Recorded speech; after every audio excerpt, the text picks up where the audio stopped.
There is a battle happening inside you right now. Not out there, not tomorrow. Right now, in this breath, in this exact second, and most people will never admit it exists. You are not fighting traffic, or your boss, or your circumstances. You are fighting the version of you that wants to stay comfortable. The part that says, not yet. The part that has been whispering you're fine while you slowly drift further from the person you're capable of becoming. That voice is not your friend. That voice is your cage. Marcus Aurelius did not compose his private journals seated at a banquet. He wrote them in the exhaustion of military campaigns, in the dust of a crumbling empire, reminding himself daily not to be consumed by the weight of it all. His words were not inspiration, they were armor. He wrote, "Waste no time arguing about what a good person should be. Be one." That is not a motivational quote. That is a direct order from a man who had to give it to himself every single morning. And here is what most people miss entirely. You already know what needs to change. The discipline you keep avoiding. The focus you keep promising yourself. The mental fortress you have been blueprinting in your head but never building. It will not build itself while you wait for motivation to arrive. Because strength is not a destination you reach. It is a negotiation you enter every single day. Between the person you are right now and the person you are choosing to become. Epictetus, a man born into slavery, said this, "No person is free who cannot govern themselves, not successful, not secure, not admired. Govern themselves." That is the standard. This is not a video about believing in yourself. This is a framework for psychological resistance, against distraction, against complacency, against the slow decay that happens when we stop demanding more from ourselves. What follows are 10 non-negotiable daily practices, not tips, not hacks. Practices forged over centuries by people who lived through real suffering, real failure, real loss, and came out the other side unbroken. These are for the person who is done sleepwalking. Every section is essential. Every practice builds on the last. Skip one and you arrive incomplete. If this is already landing differently than you expected, good. That discomfort is the beginning. Drop a like, share this with someone who needs to hear it, and subscribe to Stoic Zeno, because this channel does not chase trending topics. It builds something real. Now, silence the noise. This is where you stop watching your life happen and start directing it. The life you want is on the other side of the conversation you keep avoiding with yourself. Practice 1. Train your mind every single day. Your mind is not a passive instrument. It is a construction site, and every single day, something is being built inside it, whether you are the architect or not. Every thought you entertain becomes a structural element. Every belief you reinforce becomes load-bearing. If you do not choose what gets built, the world around you will make that choice instead. The Stoics were not mystical thinkers sitting on mountaintops. They were generals, slaves, and emperors who understood one fundamental truth. The mind is the only territory you ever truly control. Everything else, reputation, outcomes, other people's reactions, lies outside the fence. Marcus Aurelius wrote that you hold authority over your mind, not over external events, and that recognizing this is where genuine power is found. The modern trap is this. People spend enormous energy trying to manage what happens outside themselves while leaving the inside completely unguarded. They consume hours of noise, scrolling, arguing, absorbing anxiety from headlines. And then they wonder why they feel scattered, reactive, and lost. Your mind is your most sophisticated asset. A sharp, disciplined mind wins even in chaos. A fragile, undirected one loses even in calm. So, training your mind daily means reading with intention, not to look educated, but to genuinely upgrade how you think. It means journaling your emotional reactions rather than suppressing or inflating them. It means catching yourself in the middle of why is this happening to me and rerouting toward what does this moment require from me. The Stoics practiced something called negative visualization. deliberately imagining difficulty, failure, loss, not to suffer, but to prepare. When you train yourself to face hard scenarios mentally before they arrive, the actual moment of hardship has far less power over you. You have already walked through it. You already know you can survive it. Every morning is a choice about who programs your thinking for the day.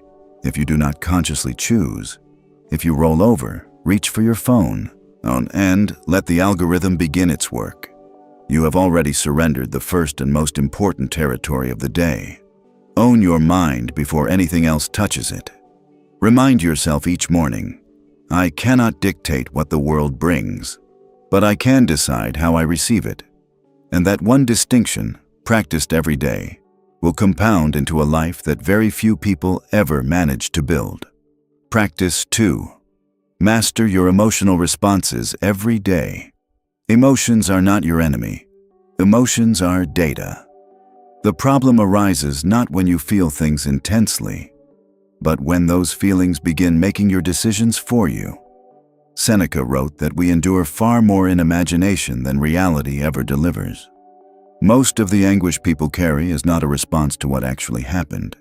It is a response to the story they told themselves about what happened. And that story, unlike the original event, can be rewritten. You cannot stop the world from being unjust. You cannot prevent betrayal, disappointment, or loss. These are facts of being alive. But you can train the gap between what happens to you and how you respond to it. And in that gap lies your entire freedom. The Stoic does not flatten emotions, he observes them. When irritation rises, he does not explode. He pauses and examines. When grief arrives, he does not drown in it. He honors it and refuses to let it become his permanent address. Every emotion, treated as a signal rather than a verdict, becomes fuel. Feel anger, channel it into focused effort. Feel fear, let it sharpen your preparation. Feel envy? Let it show you what you actually want, then go build it. Every emotional state contains information. The undisciplined person reacts. The trained person translates. Epictetus taught that events themselves do not disturb us. Our interpretations of them do. That one insight, if you genuinely internalize it, restructures your entire relationship with difficulty. You stop taking everything personally. You stop carrying other people's chaos in your chest. You learn to create distance, not coldness, but composed awareness, between the trigger and your response. That distance is where you live with dignity. It is what keeps you measured during arguments, grounded when life presses hard, and clear-eyed when the people around you are unraveling. Working on your emotional responses every day means protecting your peace not as a reward you receive when conditions improve, but as a discipline you practice regardless of conditions. When you wake up tomorrow, set one quiet intention. Today I will not be owned by what I feel. And when you lay down tonight, ask honestly, did I respond or did I react? If you reacted, forgive yourself and try again. This is not built in a month. It is built in thousands of small, quiet moments where you chose steadiness over noise. Practice 3. Build your discipline. Every day. Everything impressive you have ever admired was built by someone who showed up when they did not feel like it. Every achievement you respect was produced through consistent action in the absence of inspiration. And every version of yourself you have imagined becoming is waiting, not for a better opportunity, but for you to stop negotiating with your discomfort. Marcus Aurelius wrote about waking at dawn. He reminded himself that he had a human being's work to do. Not a comfortable person's work, a human being's work. That distinction matters, because comfort is not the goal. Progress is, and progress requires something simpler and harder than any productivity system ever devised. It requires doing what you said you would, when you said you would, even when every part of you argues otherwise.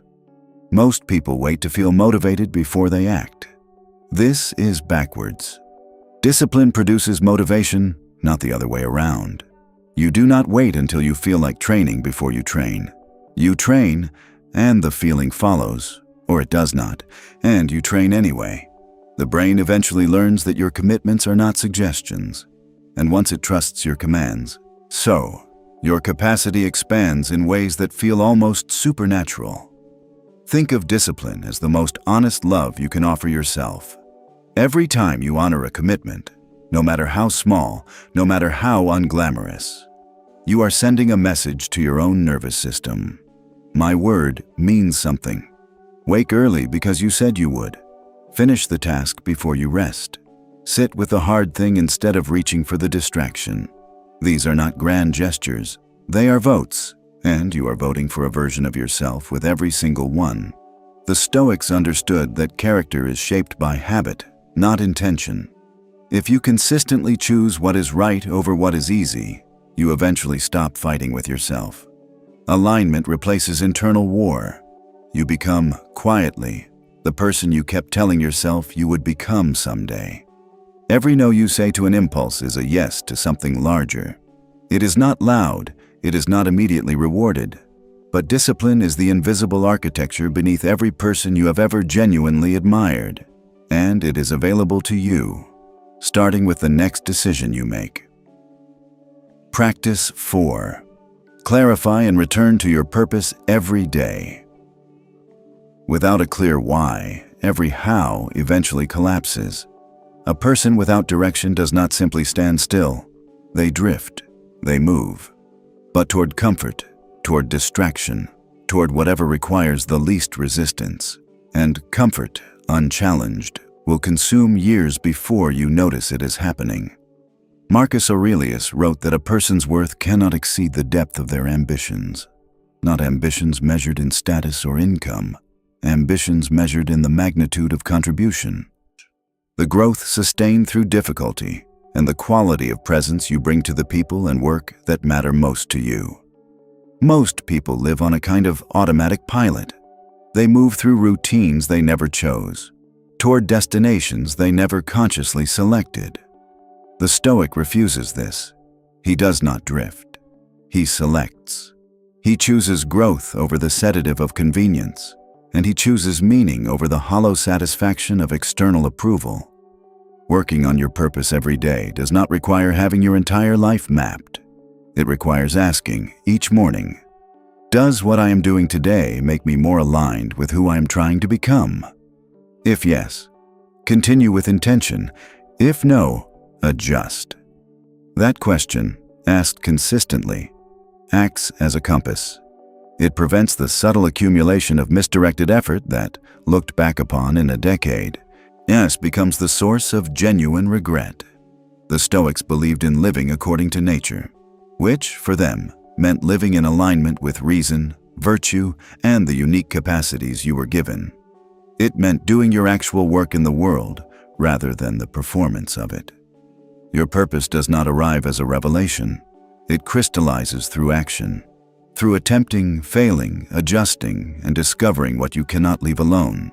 And when life obstructs your progress, as it will, as it always will, remember what Marcus Aurelius wrote about obstacles. The impediment to action becomes the very thing that advances the action. What blocks the way becomes the way. Your greatest challenge may be shaping the deepest purpose you carry. Do not wait for clarity before you move. Move, and clarity will find you. Practice 5. Exercise your self-command every day. Real freedom is not the absence of restrictions. Real freedom is the presence of self-command. A person who can be controlled by their own impulses, by anger, by craving, by the need for validation, is not free regardless of how much autonomy their circumstances offer. They are governed from the inside by forces they never consciously agreed to serve. Epictetus, who lived for years without freedom in any legal sense, understood this more clearly than most philosophers who theorized about liberty from positions of comfort. He said that no one is truly free who has not first become sovereign over themselves. That statement is not metaphorical. It describes the precise mechanism of human liberation. Every day, something will attempt to pull you off center. Someone will disrespect you. Something will tempt you. An emotion will rise and press hard against your composure. The test of your self-command is not whether you feel these things. It is whether they make your decisions for you. The person who can hold their ground without reacting demonstrates a form of strength that is genuinely rare and quietly recognized by everyone watching. Silence when the ego wants to announce itself. Composure when pride wants to escalate. The choice to disengage from a situation that offers nothing but the satisfaction of conflict. These are not signs of weakness. They are marks of someone who has something more important to protect than their ego. Marcus Aurelius wrote that if something can be endured, endure it, and stop dramatizing it. That is not suppression. That is the recognition that the inner world does not have to mirror the chaos of the outer one. You are not required to become the emotional weather around you. Work on self-command daily by catching yourself before the reaction forms. Pause, breathe, choose deliberately. Over time, the pause extends, and in that extended pause, wisdom begins to operate where impulse used to. Train your self-command, and slowly the world loses its ability to destabilize you. That, unlike wealth, recognition, or status, is something that cannot be taken. Practice. 6. Develop your patience. Every day we live in an environment that treats patience as a deficiency. Everything is optimized for speed. Results should be visible now. Growth should be traceable by the week. Any delay is treated as evidence that something has gone wrong, when, in fact, it is usually evidence that something real is being built. Seneca wrote that time accomplishes what reasoning cannot always force. That observation carries a depth that becomes clearer with experience. Certain things cannot be rushed. Some forms of strength are only forged through sustained pressure over long timelines. Some clarity only arrives after seasons of confusion. Forcing an outcome before it is ready does not accelerate growth. It often destroys the conditions that would have produced it. Patience is not passivity. This distinction matters enormously. The patient person is not waiting and hoping. They are working consistently, deliberately, while staying free from the anxiety of controlling timelines they cannot control. They trust the process not blindly, but based on the evidence that sustained effort over time compounds. Impatience, on the other hand, is the ego demanding that results honor its preferred schedule. Marcus Aurelius wrote that nothing great arrives suddenly. The people and outcomes we most admire were built slowly, through repetition, endurance, and the kind of faith in process that does not require external confirmation to continue. Working on patience daily means learning to feel the discomfort of slow progress without interpreting it as failure. It means recognizing that the seasons when nothing appears to be happening are often the seasons when the most is being consolidated beneath the surface. Every person who has ever built something meaningful has experienced long stretches of invisible progress. The difference between those who arrived and those who did not is often simply this: who stayed. So, do not compare your current chapter to someone else's final act. You are writing something original. Let it take the time it requires, and trust that each day of honest effort is doing exactly what it is supposed to do. Practice. 7. Master deliberate silence. Every day. There is a discipline that requires no equipment, no schedule, and no external accountability. And it may be the most powerful one on this entire list. It is the practice of knowing when not to speak. In a world that treats volume as influence and reactivity as engagement, silence has become genuinely rare, and therefore genuinely powerful. The Stoic learns to listen not because he has nothing to say, but because he understands that most speech is reactive. Most reactive speech is regrettable, and most regrettable speech was entirely avoidable. Marcus Aurelius wrote that the finest response to an adversary is to refuse to become like them. Do not argue with people who are not genuinely interested in understanding. Do not defend your integrity to those who have already decided their verdict. Do not spend your breath explaining yourself to an audience that has not earned access to your inner world. Silence, in these situations, is not retreat. It is strategy. When you cease filling every pause with words, something interesting begins to happen. You start to hear yourself more clearly. Your inner voice, the one beneath the noise of constant reaction, becomes audible. You begin to understand what you actually think, as opposed to what you think you should say. And when you do speak, the words carry a weight that frequent speakers never access. Epictetus advised keeping largely silent or speaking only when necessary, not as a social strategy, but as a form of personal hygiene. Unnecessary speech is a form of leakage. It drains energy, invites drama, and creates exposure you never intended. The disciplined person speaks deliberately and moves quietly through spaces where others broadcast everything they feel. Practice moments of intentional silence every day. When frustrated, wait. When triggered, wait. When tempted to announce progress publicly, sit with the private satisfaction first. Real power does not announce itself. It accumulates quietly until it becomes impossible to ignore. Guard your inner world the way you would guard anything irreplaceable, because it is. Practice 8. Cultivate gratitude. Every day, you cannot simultaneously feel genuinely grateful and remain trapped in anxiety. These two states are neurologically incompatible. Gratitude does not erase difficulty. It provides the perspective from which difficulty can be navigated without being destroyed by it. Marcus Aurelius observed that very little is required for a meaningful life, and that the source of that meaning lies not in accumulation, but in orientation. Gratitude is that orientation. It is not naive positivity.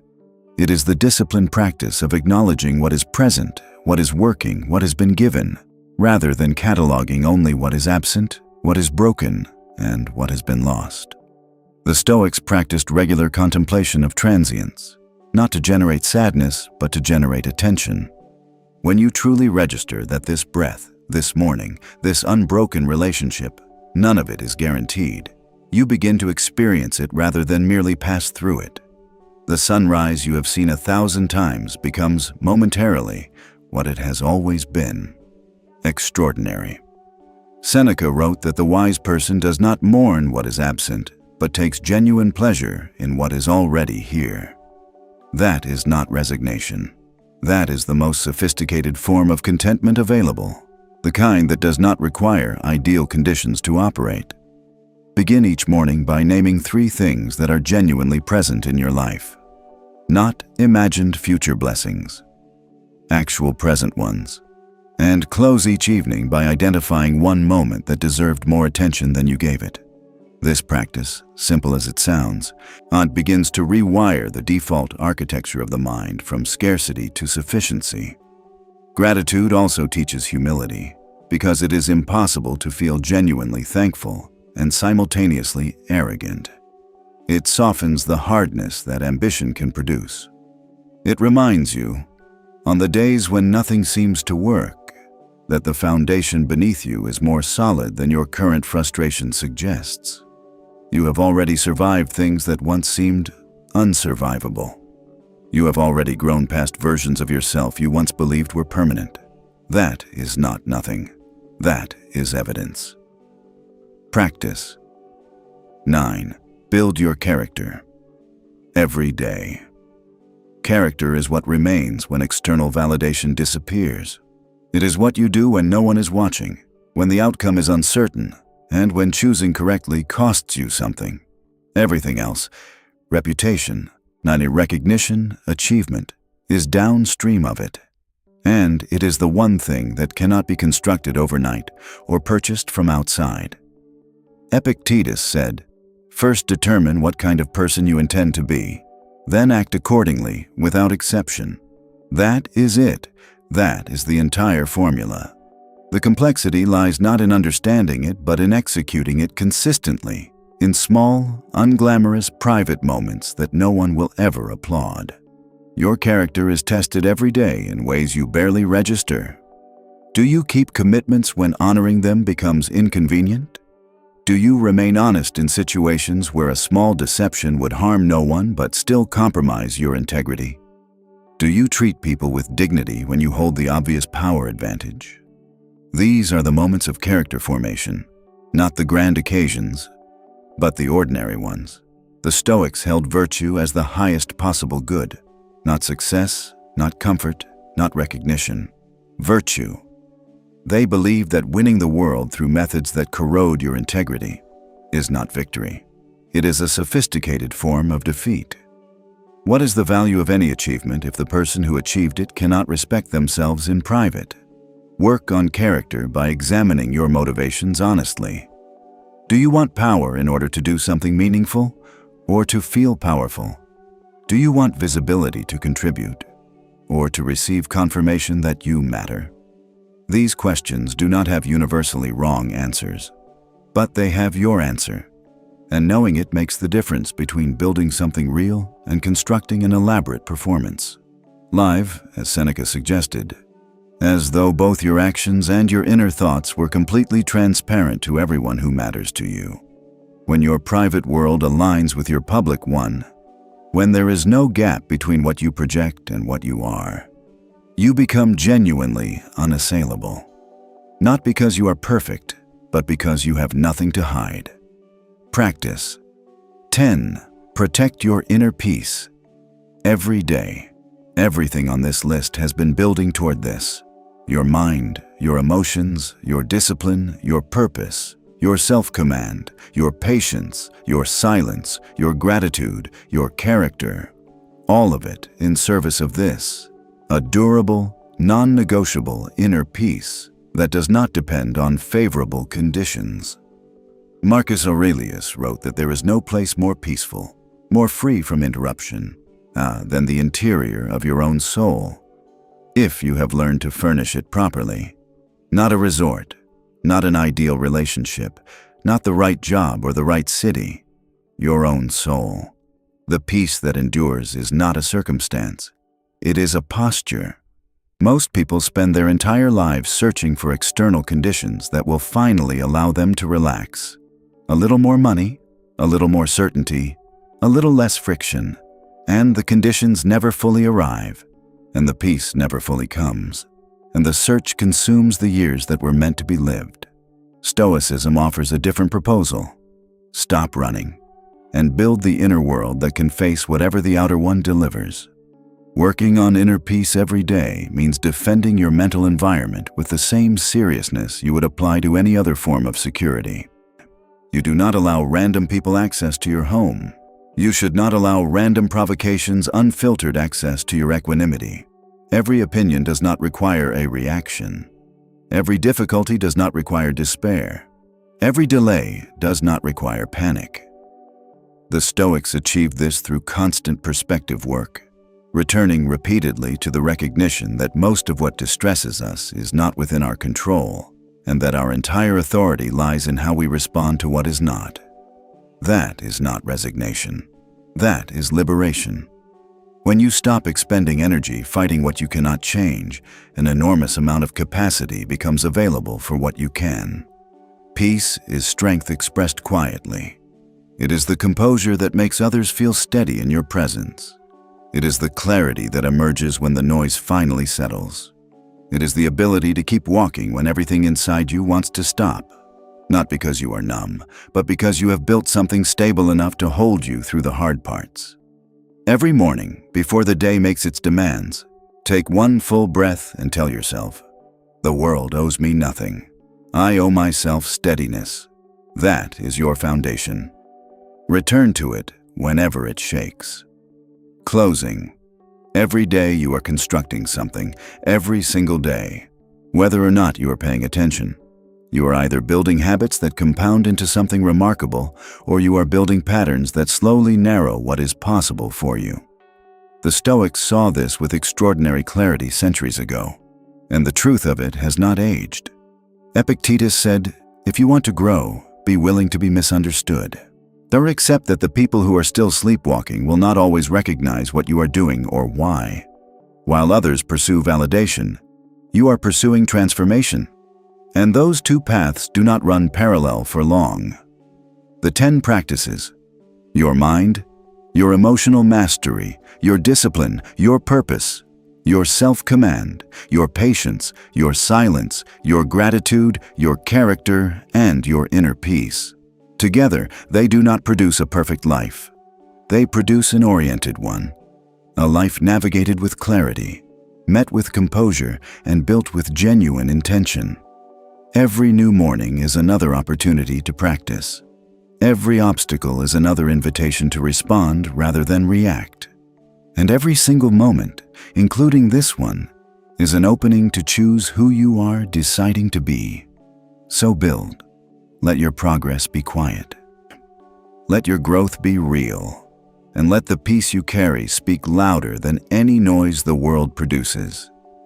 If this reached something in you, please like this video and subscribe to Stoic Zeno, and share it with one person who is ready to stop waiting. You are the architect of who you become. Start building now.